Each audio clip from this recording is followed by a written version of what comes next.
అందరికీ నమస్కారం. నిన్న రాష్ట్ర ముఖ్యమంత్రి గారు మాట్లాడిన మాటలు వింటే ఆయనలో ఒక సైకో కనిపిస్తూ ఉన్నాడు. ఒక ముఖ్యమంత్రిలాగా ఆయన మాటలు లేవు. పొలాల్లో నీళ్లు బారించండి ముఖ్యమంత్రి గారు అంటే ఆయన నోటి వెంట అబద్ధాలు బూతులు బారిస్తూ ఉన్నాడు. ఇలా రాష్ట్ర రైతాంగానికి రాష్ట్ర ప్రజలకు కావాల్సింది త్రాగునీరు, సాగునీరు. ముఖ్యమంత్రి గారి శాపనార్థాలు ఈ రాష్ట్ర ప్రజలకు రైతాంగానికి అవసరం లేదు. నిన్న ముఖ్యమంత్రి గారు మాట్లాడినటువంటి భాష చూస్తూ ఉంటే ఒక శాడిస్ట్ మాట్లాడుతున్నాడా అనే అనుమానం కలుగుతూ ఉంది. నిన్నటి ఆయన మాటల్లో 3 లక్షణాలు చాలా స్పష్టంగా కనిపించాయి.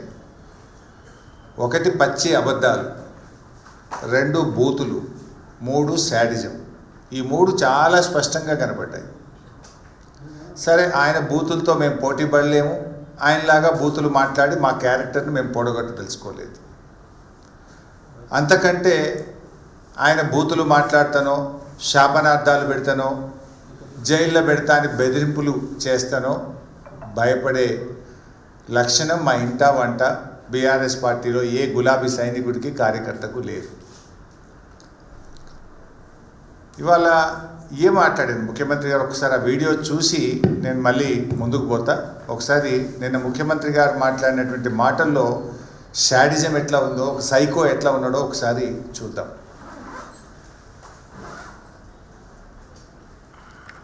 దాంట్లో దిగమను, దూకమను, రాయి కట్టుకొని దూకమను, శని పోతుంది.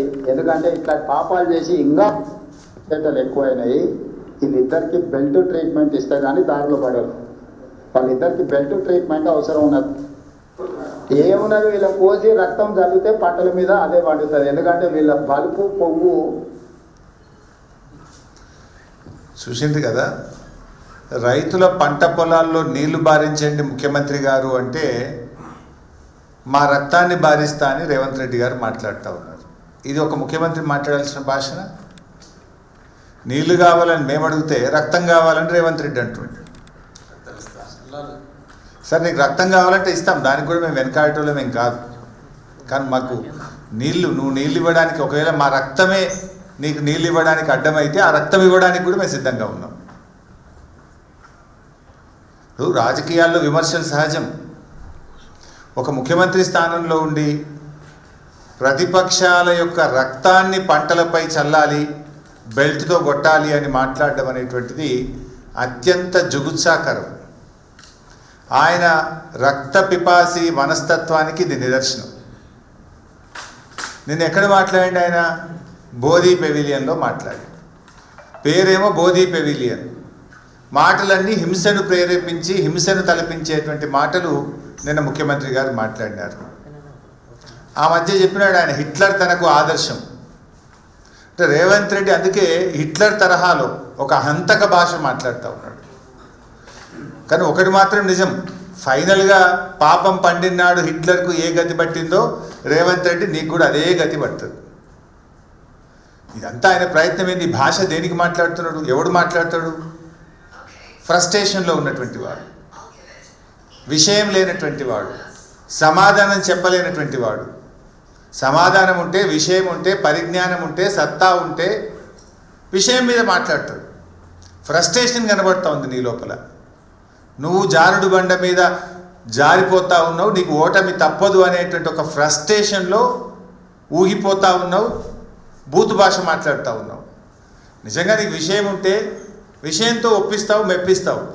విషయం లేదు కనుకనే బూతులను అందుకుంటున్నావు అనేది ఇవాళ రాష్ట్ర ప్రజలందరూ కూడా అర్థం చేసుకుంటూ ఉన్నారు. ముఖ్యంగా ఇప్పుడు మీరు ఆ భాష చూసినారు, ఇంకా చాలా ఉన్నాయి. అసలు పిల్లలు చూస్తే, టీవీలు చూస్తే పిల్లలు ఖరాబ్ అయిపోతారు.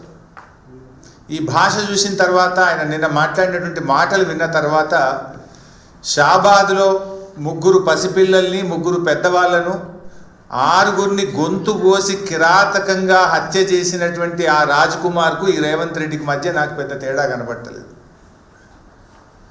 ఒక సైకో మనస్తత్వం, వాడొక సైకో రాజ్ కుమార్.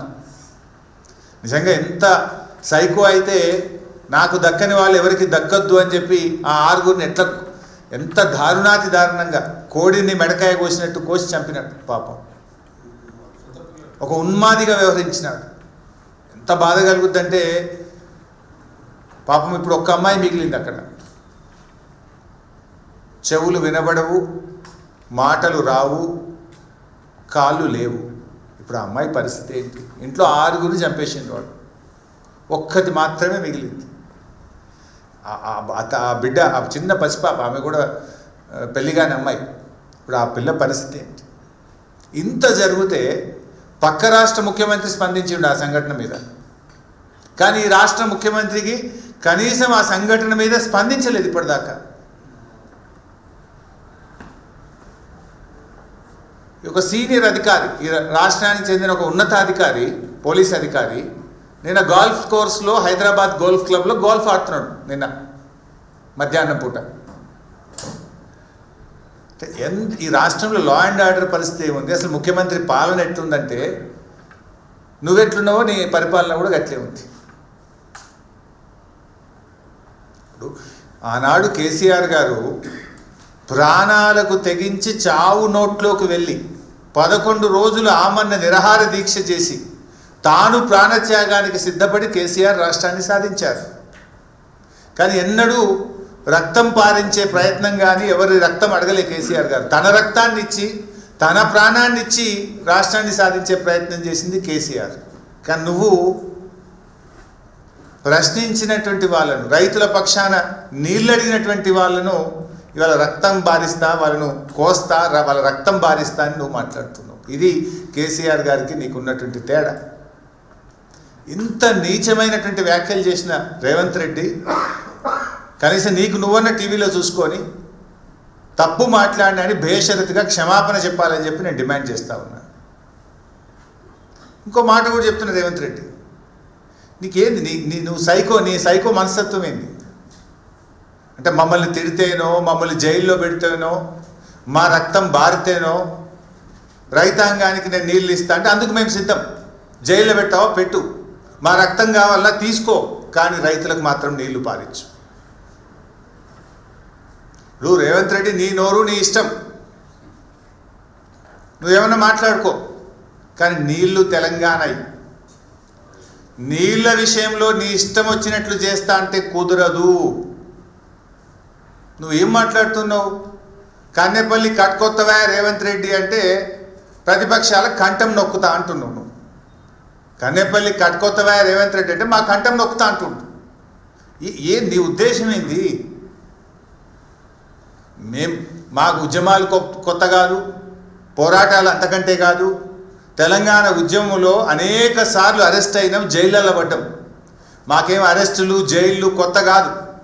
ధర్మం కోసం, న్యాయం కోసం, రాష్ట్రం కోసం ఆనాడు అరెస్టులు అయినాం, జైళ్ళల్లో పడ్డాం. ఇవాళ లక్షలాది మంది రైతుల కోసం జైళ్ళల్లో పడడానికి సిద్ధం, రక్తం ఇవ్వడానికి సిద్ధం తప్ప నిన్ను మాత్రం వదిలిపెట్టము. ఈ రాష్ట్రం ముఖ్యం, రాష్ట్ర రైతాంగం ముఖ్యం, రాష్ట్ర ప్రజలు ముఖ్యం, రాష్ట్ర ప్రయోజనం మాకు ముఖ్యం. మా గులాబీ సైనికులు, బీఆర్ఎస్ కుటుంబ సభ్యులు ఎవరు కూడా నీ తాటాకు చప్పులకు భయపడడానికి సిద్ధంగా లేరు. ఇలా ఈ రాష్ట్ర ప్రయోజనాలు, రైతుల ప్రయోజనాలు అనేటువంటివి ముఖ్యంగా ఇది బీఆర్ఎస్ పార్టీ రాష్ట్రం కోసం ప్రాణత్యాగాన్ని సిద్ధపడి తెచ్చినటువంటి రాష్ట్రం ఇది. ఇలా రేవంత్ రెడ్డి మాటలు, చేష్టలు, చర్యలు చూస్తూ ఉంటే ప్రతిపక్షాలను అణచివేయడం మీద ఉన్న శ్రద్ధ పగుళ్ళు పెట్టిన పంట పొలాలకు నీళ్ళు ఇవ్వడం మీద నీకు లేదు. ఇలా రాష్ట్రంలో కొన్ని చోట్ల మేము చూస్తూ ఉన్నాం, పత్తి విత్తనాలు పెట్టారు, నీళ్లు లేక పాపం వర్షాలు పడక బిందెలతో నీళ్లు చిలకరిస్తూ ఉన్నారు. నీళ్లు మోసి బిందెలతో మొక్కకు చిలకరిస్తూ దాన్ని కాపాడుకోవడానికి రైతులు తల్లడిల్లుతున్నా నీకు చీమ కుట్టినట్టు లేకపోయాయి.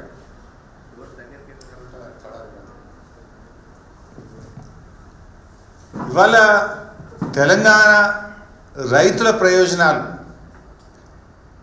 కాపాడడానికి, వాస్తవాలు చెప్పడానికి నేను ఈరోజు మళ్ళీ మాట్లాడుతూ ఉన్నాను. నిన్న ముఖ్యమంత్రి గారు పచ్చి అబద్ధాలు మాట్లాడారు. లాస్ట్ టైం కూడా నేను ఆయన అబద్ధాలు ఎట్లా మాట్లాడిండో ఒక్కటొక్కటిగా స్క్రీన్ మీద పెట్టి చూపించాను. నిన్న మళ్ళీ అవే పచ్చి అబద్ధాలు మాట్లాడాడు. నంబర్ 1, మేడిగడ్డ మీద తప్పుడు ప్రచారం. మొన్న ఏమన్నాడు మీరే చూసిండ్రు. అరే నల్లల నీళ్లు ఉంటాయి కదా, నల్ల తిప్పితే కదా బిందెల నీళ్లు పట్టుకుంటాం, చెంబుల నీళ్లు పట్టుకుంటాం. రాష్ట్రంలో ఎలినినో వచ్చింది, కరువు వచ్చింది, వాననే పట్టలు, నీళ్ళే లేవు, యాడికెళ్ళెత్తాలయ్యా అని మాట్లాడి మొన్న. మేము ప్రెస్ మీట్ పెట్టి లైవ్లో చూపించిన చూడు భయ్, నిన్న 1,20,000 పోయినాయి, ఇప్పుడు ఈ నిమిషానికి 88,000 పోతున్నాయని నేను మొన్న మీకు మీడియా సమావేశంలో లైవ్ టెలికాస్ట్లో పెట్టి చూపించిన. కేటీఆర్ గారు అక్కడికి వెళ్ళి స్పష్టంగా అక్కడ నిలబడి గలగలబారుతున్న గోదావరి జలాలను కేటీఆర్ గారు మీడియా సమక్షంలో కన్నేపల్లి పంప్ హౌస్ దగ్గర ఆ రోజు చూపించడం జరిగింది. దాంతో నాలుక గరుచుకొని నిన్న మళ్ళీ కొత్త రాగం అనుకున్నాడు. నిన్నేమంటాడు, లే నీళ్ళు ఉన్నాయి కానీ ఎన్డీఎస్ఏ చెప్పదాకా ఎత్తాము అని కొత్త కథ పెడతాడు. ఇంకో మాట ఏమంటాడు ముఖ్యమంత్రి గారు అంటే, నిన్న మీరు చూసింటారు,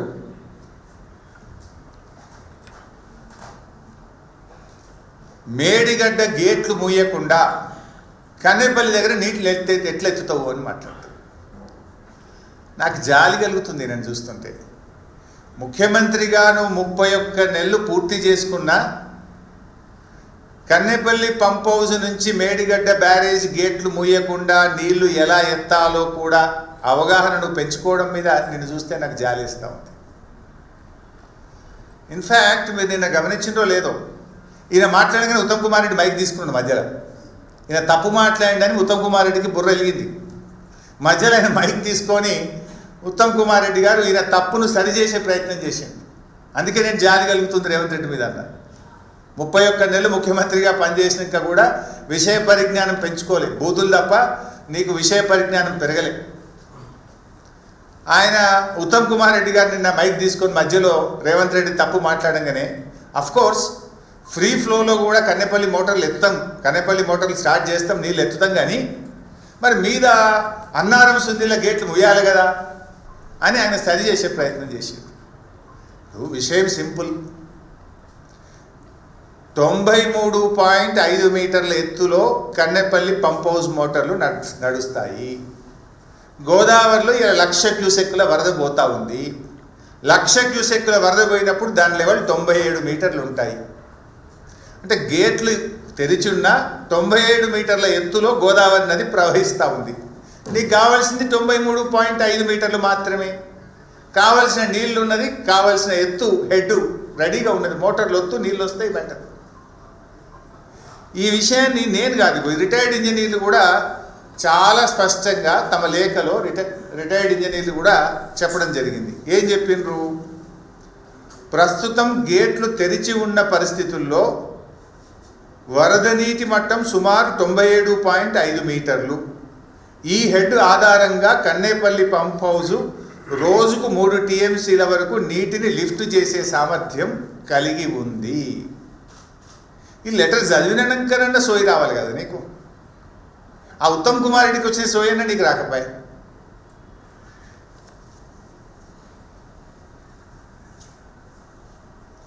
నంబర్ 2, ఒక ప్రముఖ దినపత్రికలో మొన్న ఒక వార్త వచ్చింది. Pump water from Kaleshwaram lift irrigation. ఇందులో చాలా స్పష్టంగా a senior official well versed in the issues relating to Medigadda, Annaram and Sundilla barrages said instead of waiting for full repairs, the government could adopt a simple temporary solution. All it requires is construction of a copper dam in upstream. They can store and regulate flows and water can easily be pumped from Medigadda to Annaram to Sundilla to Ellampalli. As envisaged in KLIS system, the official said, since Kaleshwaram barrages are a politically loaded issue, it is doubtful if the government would even consider such an idea. In a year like this, any water that can be used is pure gold. Pure gold. The best part of the solution is the copper dam. చాలా విషయాలు చెప్పినాడు. అంటే ఈ కరువు పరిస్థితుల్లో El Niño సంవత్సరంలో చుక్క నీళ్లు కూడా బంగారం కంటే విలువైనటువంటిది, నీళ్లు ఎత్తడానికి అవకాశం ఉంది అని ఒక ఉన్నత అధికారి స్పష్టంగా చెప్పారు అని ఒక ప్రముఖ దినపత్రిక రాసింది. ఓకే, రిటైర్డ్ ఇంజనీర్లు నీళ్లు ఎత్తవచ్చని స్పష్టంగా రాసినారు. నేను మొన్న కూడా చెప్పిన మీకు, తెలంగాణ నీటిపారుదల శాఖ రాష్ట్ర ప్రభుత్వానికి కూడా నీళ్ళు ఎత్తొచ్చు అని అఫీషియల్గా లేఖ రాసింది. ఆ లేఖను బయట పెట్టండి. రిటైర్డ్ ఇంజనీర్లు చెప్పిండ్రు, ప్రస్తుత ఇంజనీర్లు, తెలంగాణ నీటిపారుదల శాఖ ఇంజనీర్లు కూడా మనము చిన్న కాపర్ డ్యామ్ కట్టుకొని 8.5 కోట్ల రూపాయల ఖర్చుతో నీళ్లు ఎల్లంపల్లికి తీసుకువెళ్ళొచ్చు అని తెలంగాణ నీటిపారుదల శాఖ కూడా రాష్ట్ర ప్రభుత్వానికి లేఖ రాసింది. ఆ లేఖ బయట పెట్టండి అని చెప్పి నేను అడుగుతా ఉన్నాను. అంటే రిటైర్డ్ ఇంజనీర్లు మాట్లాడితే వాళ్ళ మీద గరుస్తావు, ప్రస్తుత ఇంజనీర్లు మాట్లాడితే ఏసీబీ దాడులు చేస్తావు, ప్రతిపక్షాలు మాట్లాడితే మిమ్మల్ని కోసి రక్తం బారిస్తా అంటావు. ఇదా ఒక ముఖ్యమంత్రి మాట్లాడాల్సిన భాష? ప్రజలను ఎట్లా కాపాడుకోవాలి, రైతులను ఎట్లా కాపాడుకోవాలి, రాష్ట్రాన్ని ఎట్లా కాపాడుకోవాలి అనే తపన ఒక ముఖ్యమంత్రికి ఉండాలి. ప్రశ్నించిన ప్రతిపక్షాలనేమో మిమ్మల్ని కోస్తా రక్తం బారిస్తా అంటావు, రిటైర్డ్ ఇంజనీర్లనేమో జైల్లో పెడతా అంటావు, ప్రస్తుతం ఉన్న ఇంజనీర్లు ఎవరైనా ప్రశ్నిస్తే బదిలీ చేస్తావు, ఏసీబీ దాడులు చేస్తావు. ముఖ్యమంత్రిగా is it the way of running the state? Will it help the state?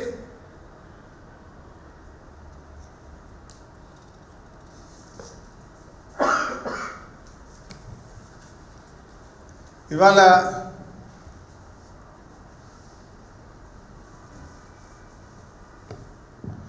Retired ఇంజనీర్ల రిపోర్ట్ మీద కూడా మళ్ళీ అదే అబద్ధం మాట్లాడి, మేడిగడ్డ దగ్గర కట్టొద్దు అన్నారు, మళ్ళీ నిన్న మాట్లాడి, మొన్న నేను మీకు డాక్యుమెంట్స్ అన్నీ చూపించాను. రిటైర్డ్ ఇంజనీర్లు చాలా స్పష్టంగా రాష్ట్ర ప్రభుత్వము మా రిపోర్టును కన్సిడర్ చేసింది. ఇది రిటైర్డ్ ఇంజనీర్లు ఇచ్చిన ఫస్ట్ రిపోర్ట్. ఇంట్లో మేడిగడ్డ ఫీజబుల్, కట్టొచ్చు అని చెప్పారు. This is the second report. Second రిపోర్ట్లో ఎంత స్పష్టంగా అంటే, ఇన్ అవర్ రిపోర్ట్ డేటెడ్ ఇది 7/4/2015 on barrages on Godavari and Pranahita reverse we have recommended the construction of barrage on main Godavari river near Medigadda and lifting 160 TMC of water directly to Midmane reservoir is not possible due to prohibitive cost and time consumption and also has to pass through coal belt areas. Then after submission of our report, Government of Telangana has dropped the proposal of taking water direct from Medigadda to Midmane reservoir and is now being taken to Sripada Ellampalli project following Godavari river utilizing all the packages from 6, 7, 8. మా సూచన ఆధారంగానే direct తీసుకుపోవడాన్ని మార్చి వరుస బ్యారేజీలు కట్టి ఎల్లంపల్లికి తీసుకుపోతున్నారు అని ఇంత స్పష్టంగా చెప్తే, retired ఇంజనీర్లు కట్టొద్దన్నారు మేడిగడ్డ దగ్గర, నాట్ ఫీజిబుల్ అంటే ఒక అబద్ధాన్ని 100 సార్లు వెళ్ళవేస్తే నిజమైద్దా రేవంత్ రెడ్డి గారు? వాళ్ళు ఇంత స్పష్టంగా, ఇది అఫిడవిట్, ఇది ఉత్తగా రాసిచ్చిన కాగితం కాదు, జస్టిస్ ఘోష్ కమిషన్కు నోటరైజ్డ్ అఫిడవిట్ ఇచ్చింది రిటైర్డ్ ఇంజనీర్. దీన్ని కూడా నువ్వు మాట్లాడితే ఇది పచ్చి అబద్ధం కాదా రేవంత్ రెడ్డి గారు? ఇక వాళ్ళు పాపం ఉన్న విషయం బయట పెడితే జైల్లో పెడతా, మిమ్మల్ని లోపలేస్తా అంటే నీకేం ప్రాబ్లం అవుతుంది? ఇలా రిటైర్డ్ ఇంజనీర్లు చెప్పినట్టు మోటార్ లాంచ్ చేసిన, తెలంగాణ ఇరిగేషన్ ఇంజనీర్లు డిపార్ట్మెంట్ పనిచేస్తున్న ఇంజనీర్లు చెప్పినట్టు మోటార్ లాంచ్ చేసిన, ఇంతకాలం కాంగ్రెస్ పార్టీ చేసినటువంటి దుష్ప్రచారం అంతా ఉత్తదే అని తేలిపోతామని, ప్రజల ముందు మేము ఇంతకాలం చల్లిన బురద, చేసిన దుష్ప్రచారము తెలిసిపోతుంది అనేటువంటి దాంతో ఈగోలకు పోయి, జిద్దుకు పోయి మీరు ఇలా నీళ్ళు ఇవ్వకుండా అడ్డుపడతా ఉన్నారు. ఇది ఒక విషయం. ఇంకో మాట మాట్లాడింది, మీరు చూసి ఉంటారు, మా జీవన్ రెడ్డి సార్ కూడా తెలుసు, వారు కూడా అప్పుడు ఉన్నారు. ఎల్లంపల్లి ప్రాజెక్ట్ కట్టి 20 ఏళ్ళు అయిందట. జర చూపిస్తావు ఒకసారి. 20 ఏళ్ళ కింద కాంగ్రెస్ పార్టీ ఎల్లంపల్లి కట్టిందట. పంప్ హౌస్ పనిచేయాలంటే కూడా ఈ పార్వతి పంప్ హౌస్ పనిచేసి ఇక్కడ శ్రీపాద ఎల్లంపల్లికి పోయారు. శ్రీపాద ఎల్లంపల్లి నుంచి ఇంకా మీకు తెలుసు మొత్తం నీళ్ళు ఎట్లా పోవాలి. ఎందుకంటే 20 ఏళ్ళ వచ్చి శ్రీపాద ఎల్లంపల్లి పని చేస్తూనే ఉంది. హైదరాబాద్కి తాగనీక నీళ్ళు శ్రీపాద ఎల్లంపల్లి నుంచే తెచ్చుకున్నాం. 20 ఏళ్ళ నుంచి ఎల్లంపల్లి పనిచేస్తూనే ఉందట. నువ్వు ముఖ్యమంత్రి కనుక, నువ్వు ఆ కుర్చీలో కూర్చున్నావు కనుక నువ్వేం మాట్లాడినా చెల్తుందా? అంటే ప్రజలు అంత అమాయకులు అనుకుంటున్నావా? నువ్వు అబద్ధాలు మాట్లాడితేగా నువ్వు ఏం చెప్తా, ముఖ్యమంత్రి చెప్పిండు కదా ఇది కరెక్టే అని అనుకుంటారు ప్రజలు అని నువ్వు భావిస్తున్నావా? ప్రజలు నీకంటే, నాకంటే, మనందరికంటే తెలివైనటువంటి వాళ్ళు. They will listen to every one, finally they decide who is who, what is what is correct, what is not correct. అయితే గతంలో కూడా ఒకసారి నేను చెప్పిన, అసెంబ్లీలోనే చెప్పిన ఇదే మాట. అసెంబ్లీలో శాసనసభలో రేవంత్ రెడ్డి గారు ఎల్లంపల్లి ఆనాడే కాంగ్రెస్ కట్టింది అన్నాడు. వైట్ పేపర్ అండ్ ఇరిగేషన్లో కూడా ఇదే తప్పు చెప్పింది. ఆ వైట్ పేపర్ అండ్ ఇరిగేషన్ సందర్భంలో కానీ ఇంకొక సందర్భంలో అసెంబ్లీలో చర్చ జరిగితే నేను సవాల్ విసిరిన అసెంబ్లీలో, ఇది తప్పు, ఇది శుద్ధ అబద్ధము, ఐఎమ్ రెడీ ఫర్ డిస్కషన్ అంటే తోక ముడిచిండ్రు, నోరు మూసింది ఆ రోజు అసెంబ్లీలో. వాస్తవానికి ఏంది, 2004లో ఎల్లంపల్లి, ఆ రోజు నేను మినిస్టర్, నేను శంకుస్థాపన మీద నా పేరు కూడా ఈరోజు కూడా ఉంటుంది. 2004లో ఎల్లంపల్లి ప్రాజెక్టుకు 3177 కోట్లతో శంకుస్థాపన జరిగింది. 2014 బీఆర్ఎస్ ప్రభుత్వం వచ్చే నాటికి 3347 కోట్ల రూపాయలు ఖర్చు పెట్టి ఓన్లీ కొన్ని నీళ్లు టెంపరీ బేసిస్లో నిలిపారు. Very few water. కారణం ఏంది అంటే ఆడ R&R పూర్తి కాలే, ల్యాండ్ ఎక్విజిషన్ పూర్తి చేయలే. తెలంగాణ వచ్చిన తర్వాత నీటిపారుదల శాఖ మంత్రిగా మేము వచ్చే నాటికి 18,700 ఎకరాలే భూసేకరణ జరిగింది ఎల్లంపల్లిలో. మేము వచ్చిన తర్వాత 27,387 ఎకరాలకు భూసేకరణ పూర్తి చేసినాం. ఆల్మోస్ట్ 10,000 ఎకరాల భూసేకరణ బీఆర్ఎస్ ప్రభుత్వం చేసింది.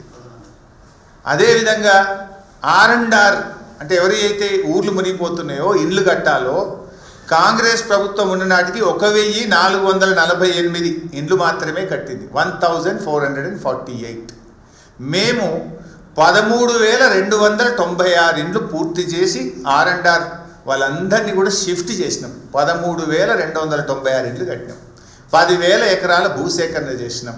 రాయపట్నం బ్రిడ్జ్, కరీంనగర్ ఆదిలాబాద్ మధ్య అత్యంత కీలకంగా ఉన్న రాయపట్నం బ్రిడ్జ్ను యుద్ధ ప్రాతిపదికన పూర్తి చేసినాం. ఇవన్నీ చేయడానికి బీఆర్ఎస్ ప్రభుత్వం 2,052 కోట్ల రూపాయలు ఎల్లంపల్లి ప్రాజెక్టు మీద ఖర్చు చేసింది. 2,052 కోట్లు బీఆర్ఎస్ ప్రభుత్వం ఖర్చు చేసి ఎల్లంపల్లిలో 20 టీఎంసీలు నింపి హైదరాబాద్కు నీళ్లు తెచ్చినాం. ది గ్రేట్ రేవంత్ రెడ్డి ఏమంటాడు, కాంగ్రెస్ కట్టింది, 20 ఏళ్ల నుంచి నీళ్ళు హైదరాబాద్కు వస్తున్నాయి. నోరా అమ్మోరా, నేను ఎట్లా నమ్మాలి అసలు? ఒక్కటన్నా నిజం మాట్లాడతామని నేను నమ్ముతాడా? నేను 2016 తర్వాతనే బ్యారేజ్ పూర్తి స్థాయిలో బీఆర్ఎస్ ప్రభుత్వం వినియోగంలోకి తీసుకురావడం జరిగింది. ఇవాళ నిజంగా ఇష్యూ ఏంటంటే ఎల్లంపల్లి ఎంత ఇంపార్టెంట్ అంటే it's not just irrigation water. Yellampalli మీద ఎన్టీపీసీ ఆధారపడ్డది, ఎల్లంపల్లి మీద సింగరేణి థర్మల్ పవర్ స్టేషన్ ఆధారపడ్డది, ఎల్లంపల్లి మీద హైదరాబాద్ మంచినీళ్ళు ఆధారపడ్డాయి, ఎల్లంపల్లి మీద రామగుండం మున్సిపాలిటీతో పాటు ఆ పరిసర ప్రాంతాలు మంచిర్యాల, అటు మంచిర్యాల జిల్లా, ఇటు రామగుండం పెద్దపల్లి జిల్లా డ్రింకింగ్ వాటర్ దాని మీద ఆధారపడ్డది.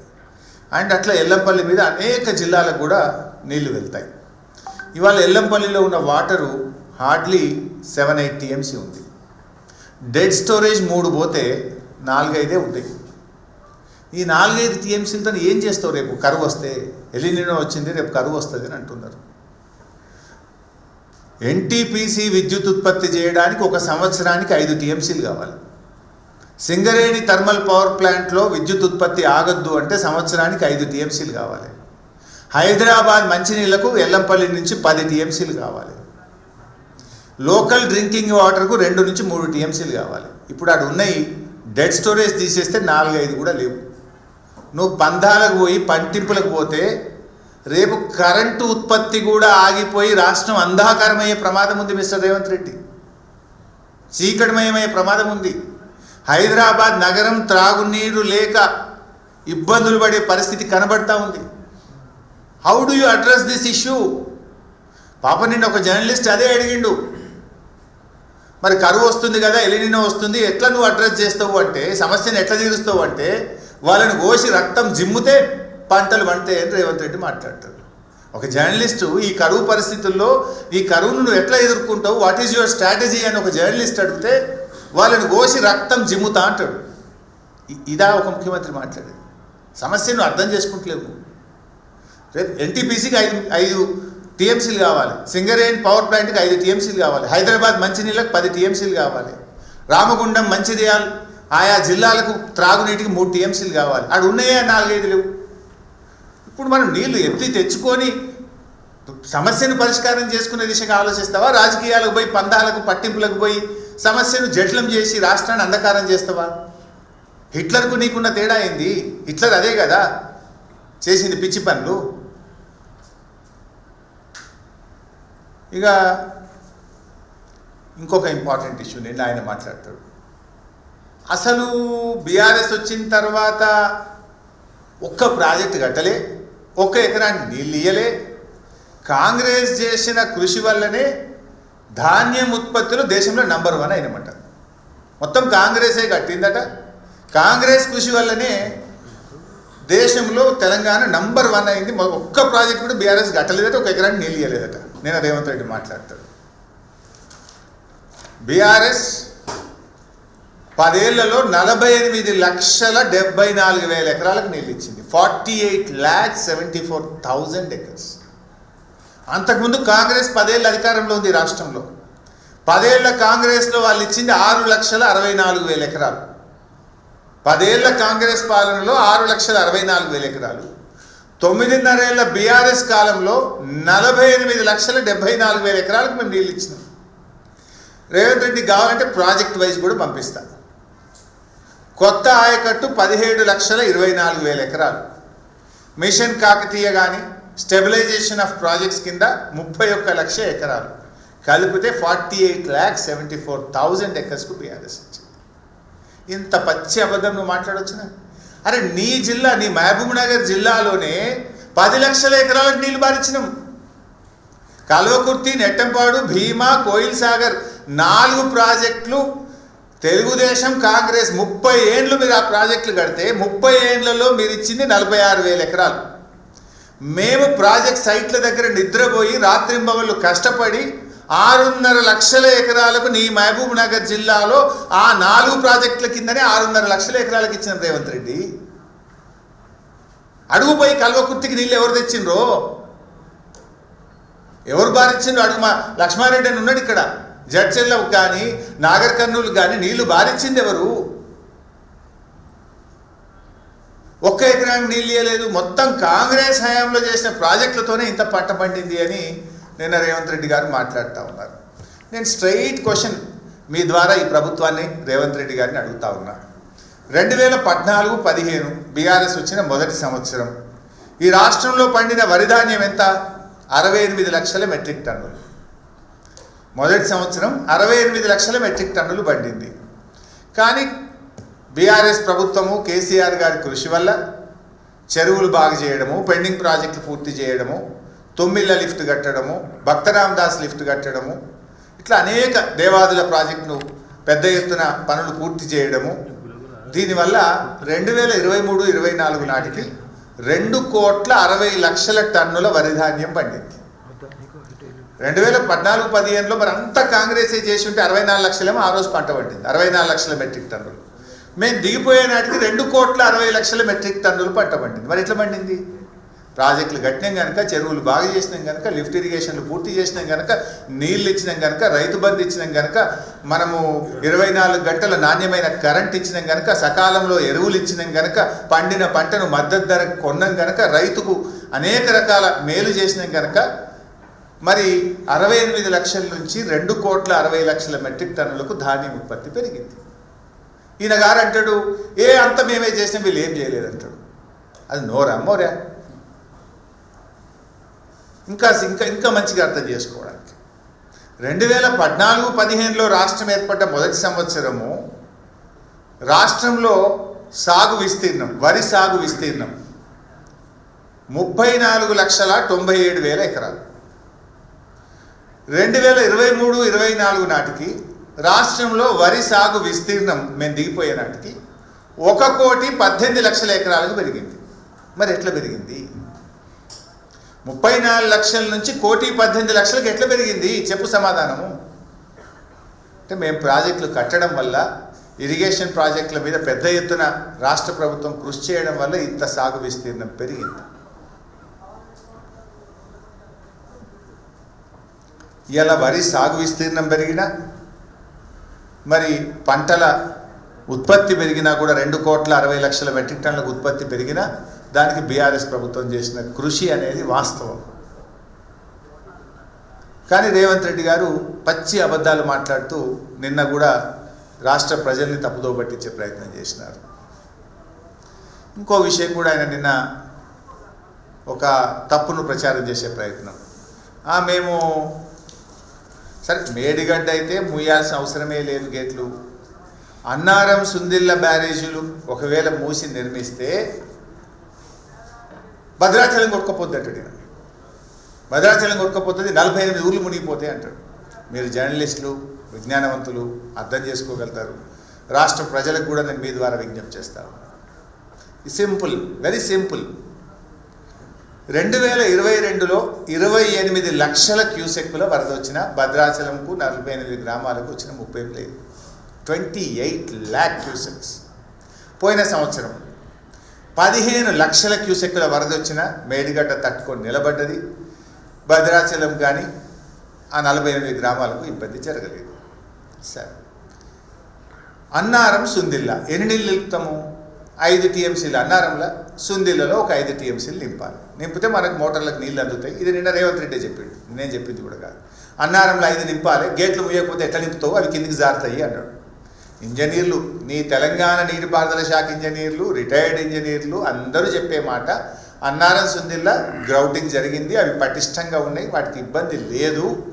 ఇప్పుడు మనకున్న కరువు పరిస్థితుల్లో పర్మనెంట్ రిపేర్స్ చేసుకుంటూనే ఇప్పుడు నీళ్లు ఎత్తచ్చు అని అందరూ చెప్పిన మాట. 5 టీఎంసీలు అన్నారం, 5 టీఎంసీలు సుందిళ్ళలో నింపితే 10 టీఎంసీలు. 10 టీఎంసీలు అంటే ఒక టీఎంసీకి 11,000 క్యూసెక్కులు. 10 టీఎంసీలు అంటే ఎంత? 1,11,000 క్యూసెక్కులు. 2 బ్యారేజీల్లో ఒకవేళ ఇబ్బంది వచ్చి 2 ఒకేసారి వస్తే కూడా ఎంత పోతాయి కిందికి? 1,11,000 క్యూసెక్కులు పోతాయి. 15 లక్షల క్యూసెక్కుల వరద పోయినసారి వస్తేనే భద్రాచలంకి ఏం కాలేదు. 2022లో 28 లక్షల క్యూసెక్కుల వరద వస్తేనే భద్రాచలంకి ఏం కాలేదు. అన్నారంలో 5, సుందిళ్ళలో 5 అంటే 10 టీఎంసీలు. 10 టీఎంసీలు అంటే 1,11,000 క్యూసెక్కులు. What is the danger for Bhadrachalam? చెవులో పువ్వు పెడుతున్నావు. నీకు నీళ్ళు ఇవ్వబుద్ధి కాక తెలంగాణ కేసీఆర్కు ఏడ పేరు వస్తుందో, ఇన్ని రోజులు కాంగ్రెస్ పార్టీ చేసిన ప్రచారం తప్పుడు ప్రచారం అని ప్రజలకు అర్థమవుతుందని నువ్వు మొండి పట్టుదలకు పోయి రాష్ట్రాన్ని ఇబ్బంది పెడుతున్నావు. ఒక బ్యారేజీలో ఇబ్బంది వచ్చినా 5 అంటే 55,000. 2 బ్యారేజీలు ఒకేసారి ఇబ్బంది వచ్చినాయి అనుకుందాం ఒక సెకండ్కు. అట్లా వస్తే కూడా 1,10,000 కదా. కరువు కంటే, ప్రజల కంటే, కరెంటు కంటే ముఖ్యమైనది ఏంటి? రేపు ఎన్టీపీసీకి సింగరేణి కరెంటుకు నీళ్ళు ఉండని పరిస్థితి అవుతుంది, మంచినీళ్ళకి ఇబ్బంది వస్తుంది. నీ మొండితనం ఇందులో వాళ్ళు కూడా రాసిన రిటైర్డ్ ఇంజనీర్లు, they have return in this letter. ఈ స్థాయిలో బ్యారేజ్ అన్నారం సుందిళ్ళ జలాశయాలు వారి కనిష్ట డ్రాడౌన్ ఎంబీడీఎల్ స్థాయిలో నీరు నిల్వ చేయాలి. అన్నారం వద్ద 116, సుందిళ్ళ దగ్గర 126. ఈ స్థాయిలో బ్యారేజీలు సురక్షిత పరిధిలో ఉంటాయి. 3 పంపింగ్ స్టేషన్లు ఒకేసారి సమన్వయంతో పనిచేయగలుగుతాయి. అన్నారంలో 5 టీఎంసీలు, సుందిళ్ళలో 3.78, మొత్తం 8.8 టీఎంసీల వరకు నిల్వ సామర్థ్యం ఉంటుంది. 8.8, ఇంకా 10 చెప్పినండి. 8.8 అంటే 90,000 cusecs. Where is the danger for Bhadrachalam? నీకు ఇష్టం లేక భద్రాచలం కొట్టుకుపోతుంది అని పోయి ఒక తప్పుడు ప్రచారం, అబద్ధాలు రేవంత్ రెడ్డి గారు చెప్తుండడానికి ఇంతకంటే సాక్ష్యం ఏం కావాలి? ఇంతకంటే సాక్ష్యం ఏం కావాలి?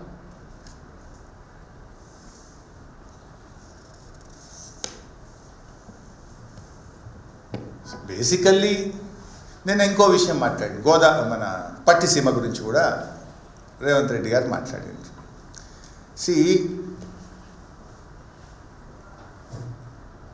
గోదావరి నదిలో బచావత్ ట్రిబ్యునల్ ప్రకారం 968 టీఎంసీలు తెలంగాణకు, 518 టీఎంసీలు ఆంధ్రప్రదేశ్కు పంపిణీ జరిగింది.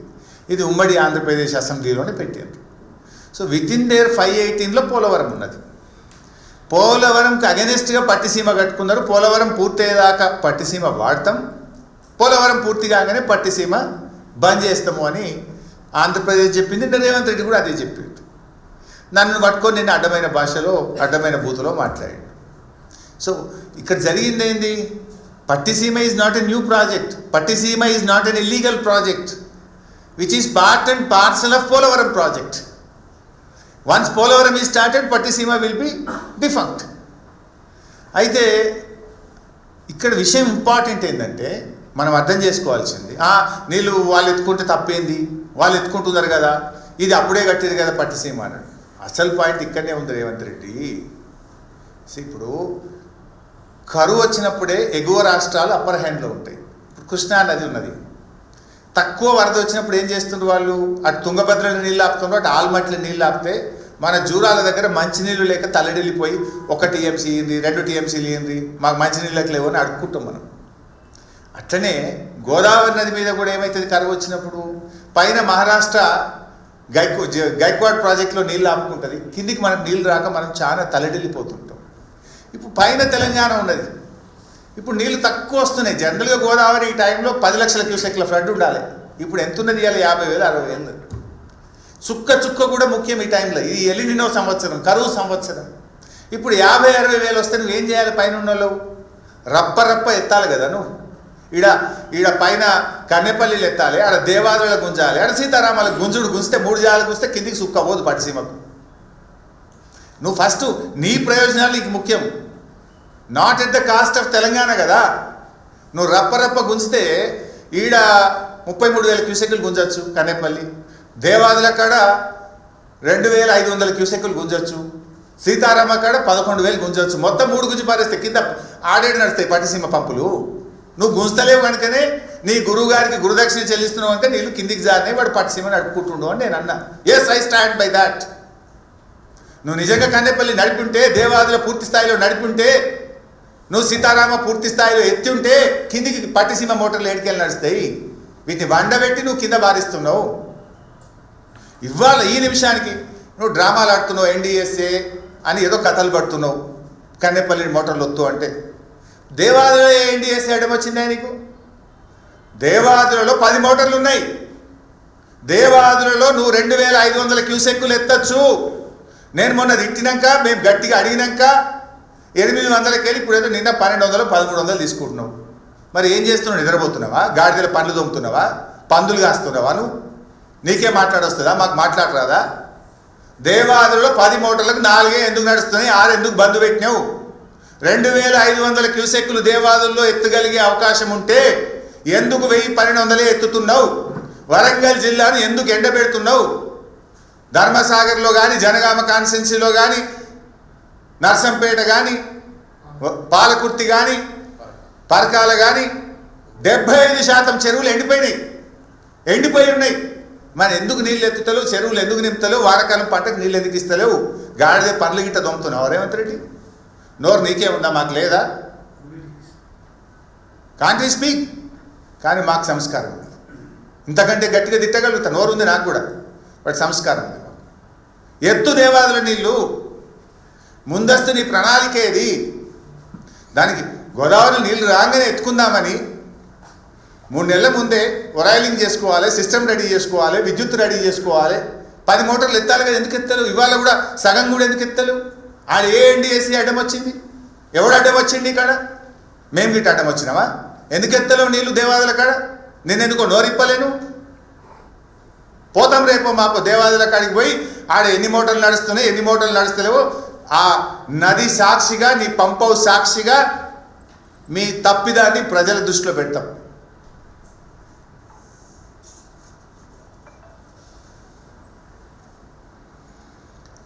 ఇక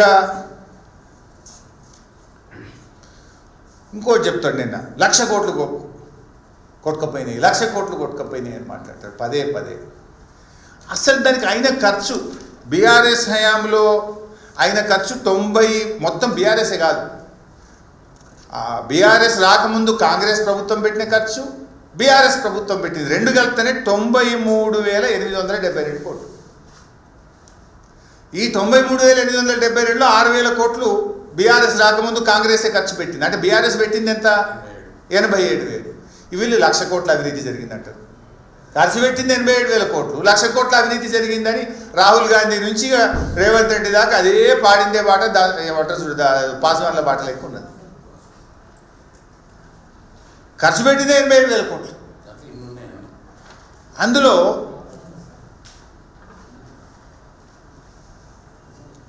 అసలు ఇన్ఫ్యాక్ట్ వాళ్ళ మామ ఆయన పేరేదో ఉంటుంది సూదిని పద్మారెడ్డి గారే చెప్పిండు, అరే 1,00,000 కోట్లు అవినీతి జరగలే, ఖర్చు పెట్టింది 87,000, 1,00,000 కోట్లు ఆడికెళ్ళి అవుతుందని నీకు పిల్లనిచ్చిన మామని పద్మారెడ్డి చెప్పిండు. ఆ వీడియో కావాలంటే పంపుతా చూసుకోసారి. నీ మామ చెప్పినా కూడా నీకు బుద్ధి వస్తలేదా? అది రేవంత్ రెడ్డి తప్పు మాట్లాడుతుండు, నా అల్లుడు తప్పు మాట్లాడుతుండు, నా అల్లుడికి మెదడు దొబ్బింది, ఖర్చు అయిందే 87,000, 1,00,000 కోట్లు అని తప్పు మాట్లాడుతున్నా నీ మామనే ముట్టుకేయాల్సింది కదా నీకు.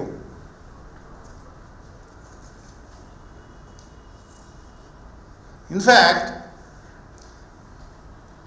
ఈ 87,000 కోట్లలో కూడా ద ఫస్ట్ కాంపోనెంట్, ఆ ఫస్ట్ కాంపోనెంటు మొత్తం కలిపితే 10%, 90% rest of the things. Yellampalli నుంచి ఇవాళ మిడ్ మానేర్కి నీళ్ళు వస్తున్నాయి, ఆ సిస్టమ్ అంతా దీంట్లో కట్టింది కాదు, ఇది కాళేశ్వరంలో కట్టింది కాదా? Yellampalli to Mid Manair there are 2 twin tunnels. Yellampalli నుంచి 2 టనళ్ళ ద్వారా మేడారం రిజర్వాయర్కి వస్తాయి, మేడారం రిజర్వాయర్ నుంచి 2 టనళ్ళ ద్వారా మిడ్ మానేర్కి వస్తాయి, మిడ్ మానేర్ నుంచి 1 టనల్ ద్వారా అనంతగిరికి వస్తుంది, అనంతగిరి నుంచి 1 టనల్ ద్వారా రంగనాయక్ సాగర్కి వస్తుంది, రంగనాయక్ సాగర్ నుంచి 1 టనల్ ద్వారా మల్లన్న సాగర్కి వస్తుంది, మల్లన్న సాగర్ నుంచి పంపింగ్ ద్వారా కొండపోచమ్మ సాగర్కి వస్తాయి. ఈ రిజర్వాయర్లను ఇంటాక్ట్ ఉన్నాయి, ఈ పంపింగ్ స్టేషన్లు ఇంటాక్ట్ ఉన్నాయి, టనళ్ళు ఇంటాక్ట్ ఉన్నాయి, 1,500 కిలోమీటర్ల గ్రావిటీ కెనాల్స్ ఇంటాక్ట్ ఉన్నాయి, 98 కిలోమీటర్ల ప్రెషర్ మెయిన్ ఇంటాక్ట్ ఉంది. ఇన్ఫ్యాక్ట్ మిడ్ మానేర్ నుంచి ఎస్ఆర్ఎస్పి దాకా రివర్స్ పంపింగ్ ద్వారా ఎస్ఆర్ఎస్పిలో కూడా కరువు వస్తే నీళ్ళు తీసుకుపోయి అక్కడున్న గుత్పా అలీసాగర్ లిఫ్ట్కి కూడా నీళ్ళు అందించినాం, పంటలు కాపాడినాం. ప్యాకేజ్ 21 నిజామాబాద్ జిల్లా కూడా దాంట్లో భాగమే. ఇవన్నీ ఇంటాక్టే ఉన్నాయి. నిర్మల్ జిల్లాలో కూడా ప్యాకేజ్ 27, 28 ఉన్నాయి, అవన్నీ ఇంటాక్టే ఉన్నాయి. అంటే 87,000 కోట్లలో 10% మేడిగడ్డ టు ఎల్లంపల్లి, మిగతా 90% ఎల్లంపల్లి అంటే అబ్బో అదన్నీ వాడుకుంటున్నావు కదా. పోయిన సంవత్సరం వాడినావు, అంతకుముందు సంవత్సరం వాడినావు, మొన్న 3 నెలల కింద కూడా వాడినావు. మళ్ళీ చెప్తున్నాం మేము, Kaleshwaram the most beautifully designed project. దీనికి 3 సోర్సులు ఉంటాయి. ప్రపంచంలో ఏ ప్రాజెక్ట్కైనా ఒక సోర్స్ ఉంటుంది, but Kaleshwaram has got 3 sources. మంచిగా కాలమైతే ఫుల్ వర్షాలు పడితే మిడ్ మానేర్ నుంచి మాత్రమే మోటార్లు నడుపుతాం, సో దట్ 50% మోటార్లే నడుస్తాయి, 50% కరెంట్ బిల్ వస్తుంది. యావరేజ్ రెయిన్ఫాల్ పడి మధ్యస్థమైనటువంటి వర్షాలు పడితే ఎల్లంపల్లి నుంచి మోటార్లు నడుపుతాం, దాదాపు 60-70% మాత్రమే మోటార్లు నడుస్తాయి, కరెంట్ బిల్ వస్తుంది. కరువు వచ్చినప్పుడు ఎక్కడ నీళ్లు లేనప్పుడు ఉండేది మేడిగడ్డ, అక్కడి నుంచి మోటార్లు ఆన్ చేస్తే 100% సిస్టమ్ పనిచేస్తుంది. గత 2 సంవత్సరాలు యావరేజ్ అబోవ్ యావరేజ్ ఉన్నాయి కనుక పైన సిస్టమ్ నడిపినావు కాళేశ్వరంది. భువనగిరి యాదాద్రి కూడా నీళ్ళు ఇచ్చినాం, భువనగిరి యాదాద్రిలో కూడా కాళేశ్వరం నీళ్ళతోనే పంటలు పండినాయి. నువ్వు అది లేదు అని ఒక పచ్చి అబద్ధాన్ని పదే ప్రచారం చేస్తావు. Even in this 10%, Kannepalli pump house, Sundilla pump house, Annaram pump house 3 are intact. ఈ 3 బ్యారేజీల్లో మేడిగడ్డలో 85 పియర్స్, అన్నారంలో 66 పియర్స్, సుందిల్లలో 74 పియర్స్. సుందిల్ల బ్యారేజ్ ఇంటాక్ట్ ఉందని అసెంబ్లీలో అడిగిన క్వశ్చన్కు నువ్వే ఆన్సర్ ఇచ్చినావు ఉత్తమ్ కుమార్ రెడ్డి.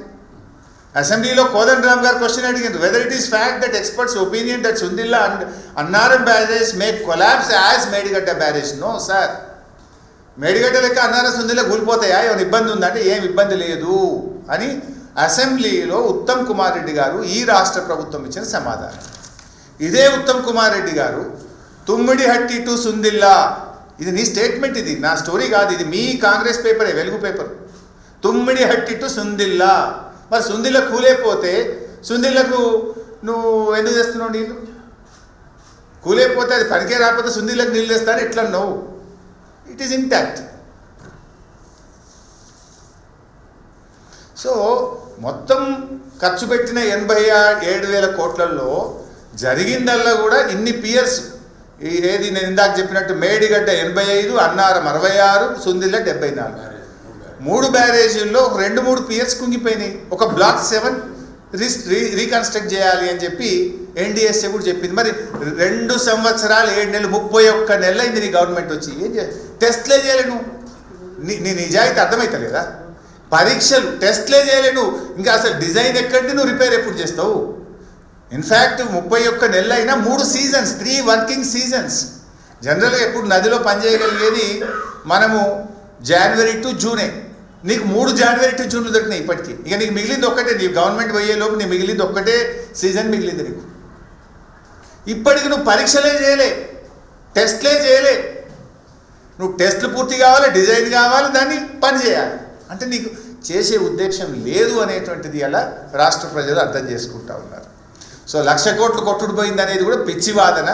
నీ మామగారు చెప్పిండ్రు, జరిగింది 87,000 కోట్లు. అందులో సిస్టమ్ 95% సిస్టమ్ ఈజ్ ఇంటాక్ట్.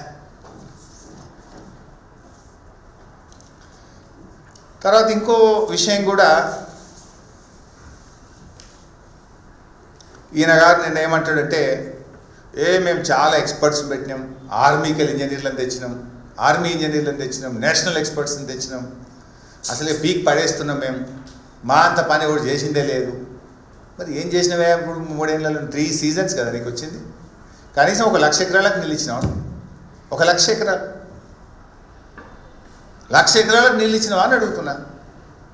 అరే మేము 40 లక్షల ఎకరాలకు ఇచ్చినాం. Where is your contribution? నువ్వు ఆర్మీ ఇంజనీర్లు వచ్చి ఇంత పీక్ పడగొడితే ఇది ఎస్ఎల్బిసి కుప్పగూలిపోయి 8 శవాలు ఇంకా లోపలనే ఉన్నాయి. నువ్వు ఇంత పీక్ పడగొట్టింది ఏంటంటే ఎస్ఎల్బిసి కుప్పగూలింది, 8 శవాలు బయటకు కూడా చేయలేదు ఇప్పటికి ఏడాది అయినా. నువ్వు ఇంత పీక్ పడగొడితే మేము కట్టినటువంటి వట్టెం పంప్ హౌస్ పాలమూరు ప్రాజెక్టులో నీళ్ళలో మునిగిపోయింది.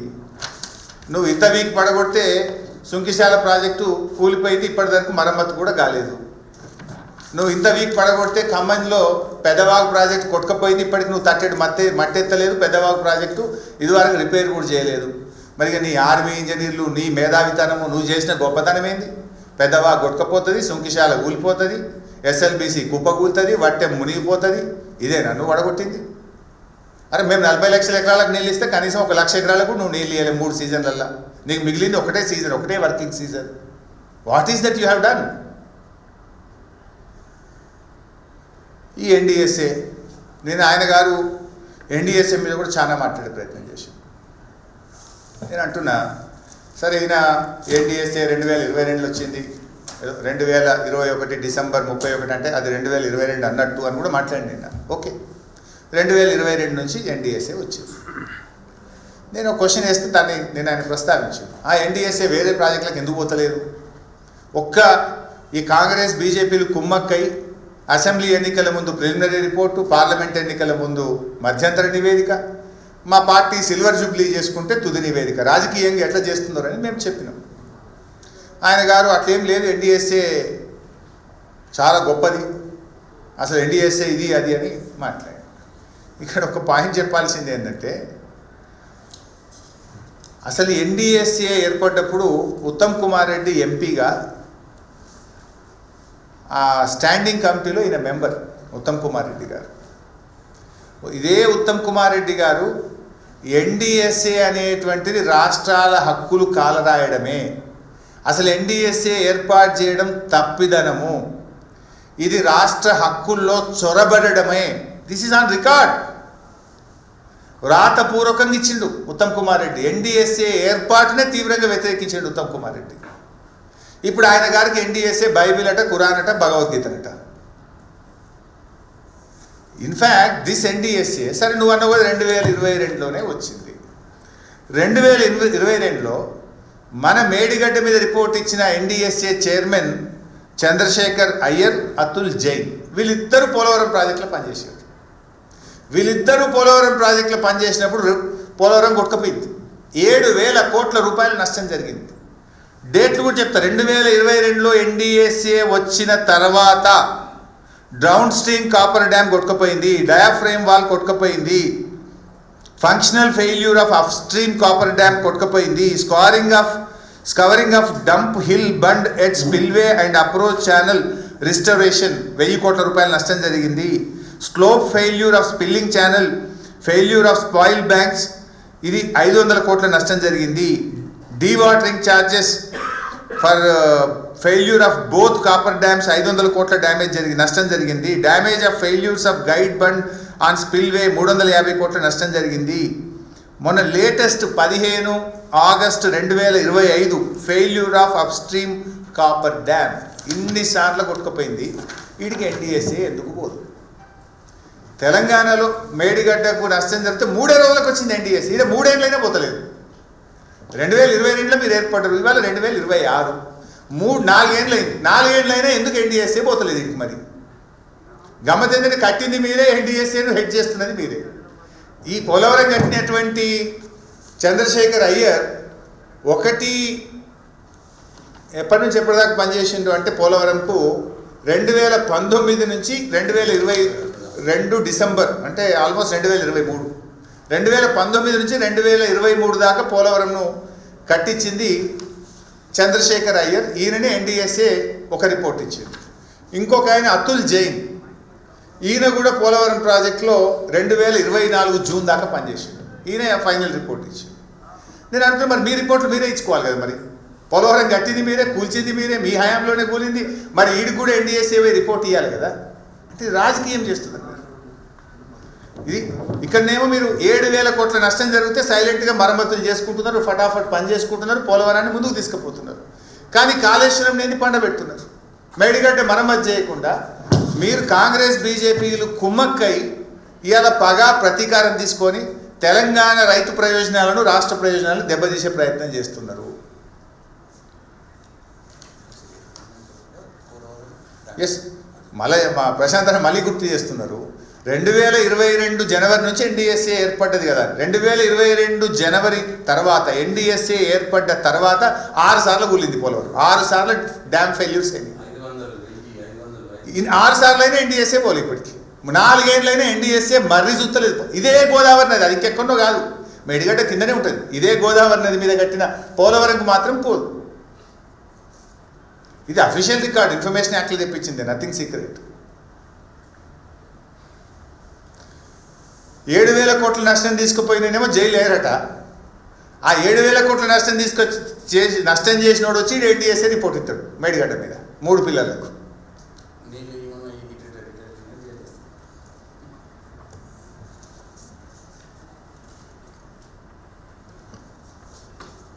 సో ఫైనల్లీ మళ్ళీ మేము చెప్పదలుచుకున్నది ఒకటే. రేవంత్ రెడ్డి గారు, ఇవాళ రాష్ట్రంలో కరువు ఛాయలు కమ్ముకుంటా ఉన్నాయి. రాష్ట్రంలో రైతులకు, పరిశ్రమలకు, త్రాగునీటికి తీవ్రమైన ఇబ్బంది రాబోతుందని భారతదేశ ప్రభుత్వము, ప్రపంచవ్యాప్తంగా ఉండే శాస్త్రవేత్తలు ఈరోజు మనల్ని హెచ్చరిస్తూ ఉన్నారు. సో నువ్వు దయచేసి బేసిజాలు పక్కన పెట్టు. వేసిన విత్తనాలు మట్టిలోనే మాడిపోతున్నాయి. రైతుల కళ్ళల్లో కన్నీళ్లు తిరుగుతూ ఉన్నాయి. పందాలకు పట్టింపులకు పోయి రైతుల పంటలు ఎండబెట్టకండి.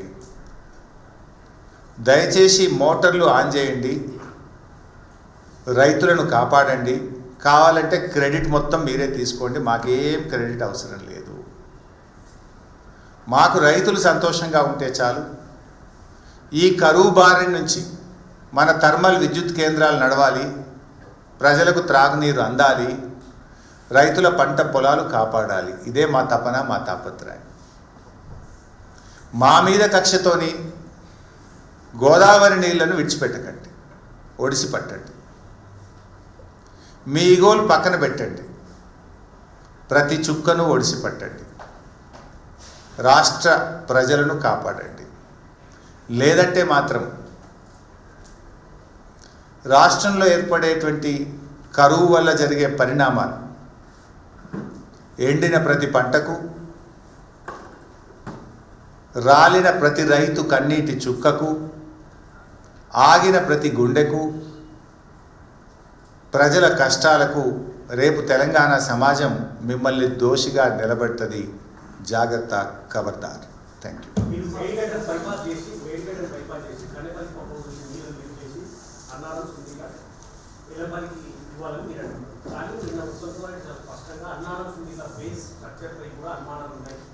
అనుమానాలుంటే తమ్మిడిహట్టి టు సుందిళ్లను ఎందుకు ప్రాజెక్ట్ డిజైన్ చేసినావు? నువ్వే కదా ప్రెస్ మీట్ పెట్టింది. It's not my press meet. ఆ రోజేమో సుందీలో బండికి వస్తుంది, ఇవాళ మేము ప్రశ్నిస్తే నీళ్ళు ఎత్తుమంటే పని చేయదంటవా? నంబర్ 1. నంబర్ 2, నీ రాష్ట్ర ప్రభుత్వ తెలంగాణ ఇంజనీర్లే నీకు లేఖ రాసింది కదా ఎత్తుదామని. నంబర్ 3, రిటైర్డ్ ఇంజనీర్లు కూడా మినిమం డ్రాడౌన్ లెవెల్ మెయింటైన్ చేస్తూ నీళ్ళు ఎత్తండి అని చెప్పినారు కదా. Thank you.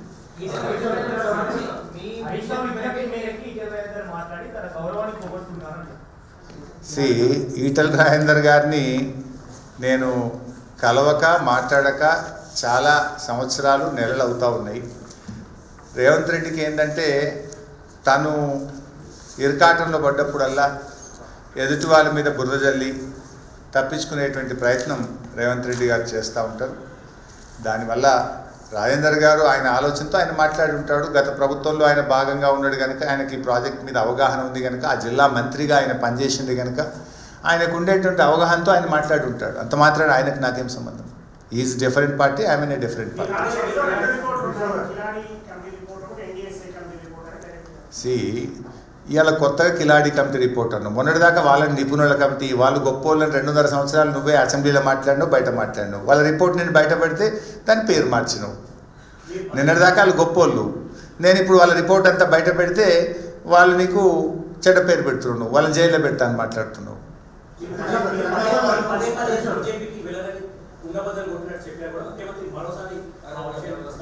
సరే, అది దానికి కూడా సమాధానం చెప్తా. అసలు ఈ రేవంత్ రెడ్డికి నా గురించి మాట్లాడే నైతిక హక్కు ఉందని జీవితంలో నువ్వు ఎన్ని పార్టీలు మార్చినావు? చొక్కాలు మార్చినట్టు పార్టీలు మార్చిన రకం నువ్వు. నీకు నాకు నా జీవితంలో నా పుట్టుక బీఆర్ఎస్, చావు బీఆర్ఎస్ అని 100 సార్లు చెప్పిన.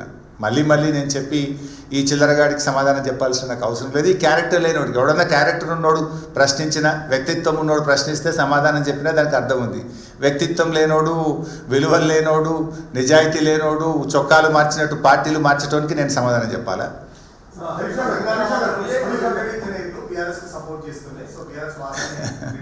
నిన్నటిదాకా అదే రిటైర్డ్ ఇంజనీర్ల రిపోర్ట్ పట్టుకొని అసెంబ్లీలో గొప్పగా మాట్లాడినావు కదా. నిపుణులు నిపుణులు నిపుణులు ఈ నిపుణులే గొప్పగా చెప్పి బయటగట్టొద్దని అన్నావు కదా. ఇవాళ ఆ నిపుణులే నీళ్ళు ఎత్తన్నారు. నిన్నటిదాకానేమో ఆ రిపోర్ట్ పట్టుకొని నిపుణులు వాళ్ళు తెలంగాణ అనుభవజ్ఞులు, ఇంజనీర్లు, రిటైర్డ్ ఇంజనీర్లు, నిపుణుల కమిటీ అని మాట్లాడినావు. ఇవాళ నీళ్ళు ఎత్తమైన వరకు ఆ నిపుణులు బీఆర్ఎస్ వాళ్ళు అయిపోతారా నీకు? అంటే నీకు నచ్చితే ఒక మాట, నీకు అనుకూలంగా చెప్తేనేమో వాళ్ళు నిపుణులు, నీకు ఉన్నది ఉన్నట్టు చెప్తేనేమో వాళ్ళు బీఆర్ఎస్ మనుషులు అంటావా నువ్వు?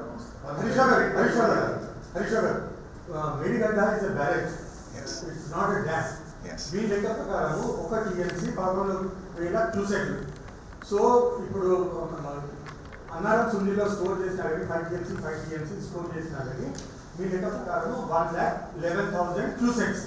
అయితే ఈ 1,11,000 క్యూసెక్స్ తో మనము 50 lakh acres మనకు 45-50 ఫ్లడ్ డేస్ ఇయర్ మనము ఇది లిఫ్ట్ చేసినా కానీ కన్యాకుమారి నుంచి 50 lakh acres కి ఇవ్వగలుగుతామా?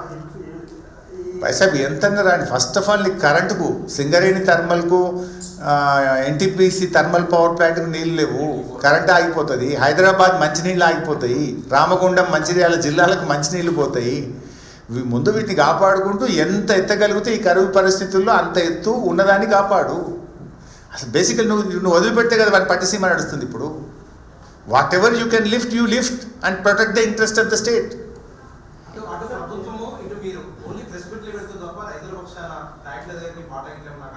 డెఫినెట్గా మొన్న మా కేటీఆర్ గారు పోయింది కదా, అసలు ఇష్యూ బయటకు వచ్చిందే బీఆర్ఎస్ నేతృత్వంలో, కేటీఆర్ గారి నేతృత్వంలో. మా ఎమ్మెల్యేలు, రైతులు, ప్రజలు అక్కడికి పోతుంటే పోలీసు వాళ్ళు అడ్డం పెట్టి ఆపి, రైతులు పోయి చూస్తే వాళ్ళ కళ్ళకు నీళ్లు కనబడితే నీ ప్రభుత్వం బదనామవుతుందని రైతుల్ని పోనీయకుండా ఆపే ప్రయత్నం చేసినావు కదా. డెఫినెట్గా మా పోరాటం చివరిదాకా కొనసాగుతూనే ఉంటుంది. రైతుల పక్షాన, ఈ రాష్ట్ర ప్రజల పక్షాన బీఆర్ఎస్ ప్రధాన ప్రతిపక్షంగా మా పోరాట కార్యక్రమాన్ని మరింత ఉధృతం చేస్తాం, ప్రజల్లోకి ఉధృతంగా తీసుకెళ్తాం. సరే, ఈ రేవంత్ రెడ్డి ఇక అది నేను చెప్పమంటే చెప్తే అల్లుడే ఆంధ్రోడు. మరి ఇక నేను చిల్లర అయిపోతుంది. ఆయనకు నాకు ఏం తేడా పడైతే చిల్లరగా నేనేం మాట్లాడాలని మాట్లాడతలేను. కానీ ఇక అట్లా మాట్లాడితే నీ కోమటిరెడ్డి వెంకటరెడ్డి చెప్పిండు 50 కోట్ల రూపాయలు ఇచ్చి పీసీసీ పదవి కొనుక్కున్నావు అని చెప్పిండు. 50 లక్షల రూపాయలతో అడ్డంగా పట్టవాళ్ళు దొరికిన దొంగవు నువ్వు. ఇక నీ కథ చెప్పాలంటే చాలా ఉన్నది. ఇవాళ ఫైనాన్స్ డిపార్ట్మెంట్లో 12% బిల్లులు ఎవరు తీసుకుంటున్నారో ఆ 12% రేవంత్ వాటా ఎంత, బట్టి వాటా ఎంత, ఎవరి వాటా ఎంత, దిస్ ఇస్ ఓపెన్ సీక్రెట్. ఇవాళ ఏ బిల్డింగ్కు పర్మిషన్ రావాలన్నా హైదరాబాద్లో స్క్వేర్ ఫీట్కి ఎంతనో ఈ రాష్ట్రంలో ఏ బిల్డర్ని అడిగినా చెప్తాడు. ఇవాళ రెవెన్యూలో ఇవాళ 30% ఏం నడుస్తుందో ఎట్లా నడుస్తుందో రాష్ట్ర ప్రజలు ఎవరిని అడిగినా చెప్తారు. ప్రధానమంత్రి చెప్పింది ఇవన్నీ నేను చెప్పి విడిచిపెట్టి ఆర్ఆర్ ట్యాక్స్ అని ఎవరు చెప్పారు? దేశ ప్రధానమంత్రే ఈ రాష్ట్రంలో ఆర్ఆర్ ట్యాక్స్ అమలవుతుంది అన్నాడు. నేను అదే అడుగుతున్నా, మరి అమిత్ షా గారు ప్రధానమంత్రి గారు ఆర్ఆర్ ట్యాక్స్ అమలవుతుందన్న మీరు ఎందుకు ఆ స్కాములు బయట పెట్టలేరు? ఎందుకు వీళ్ళని అరెస్ట్ చేస్తలేరు? ఎందుకు వీళ్ళని బొక్కలు నొక్కుతలేరు అని కూడా నేను ప్రధానమంత్రి గారిని అమిత్ షా గారిని అడుగుతున్నాను. Thank you.